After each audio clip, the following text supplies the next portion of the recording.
Pernah. Bayarnya hati ke korban ada kok dibayar ke bawah.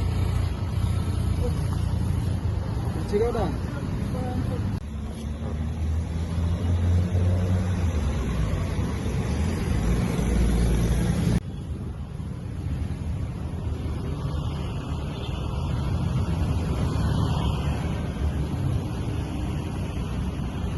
Ini yang main tuh ntar lihat.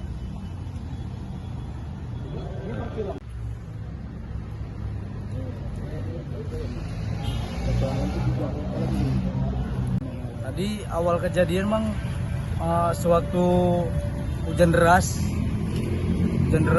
dan angin pun meliputnya terlalu kencang.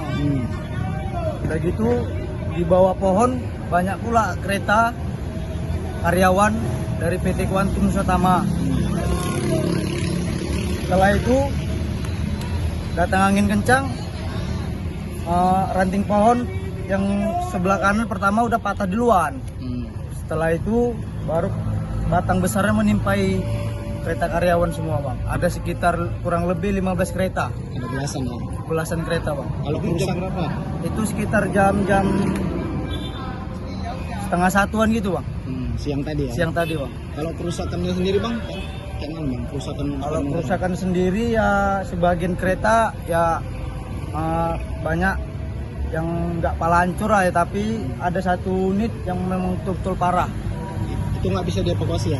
Kalau itu untuk saat ini belum bisa dievakuasi karena masih tertimpa sama ranting yang besar.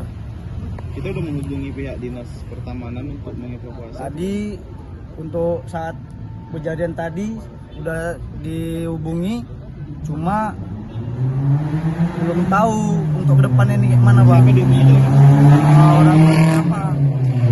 Orang apa bang? Dari apa inilah? Pemko. Dari orang Pemko sama orang perumahan sama orang campingnya juga tadi. Tapi korban nggak ada bang ya? Korban nggak ada bang, cuma sepeda motor dari karyawannya aja lah. Ini memang lokasi parkiran apa? Bagi plus parkir ya bang. Dengan abang sama? Ridho Kurniawan. Satu,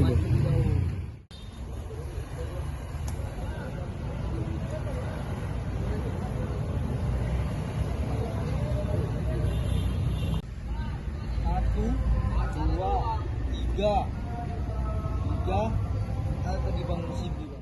Download Tribun X sekarang, menghadirkan lokal menjadi Indonesia.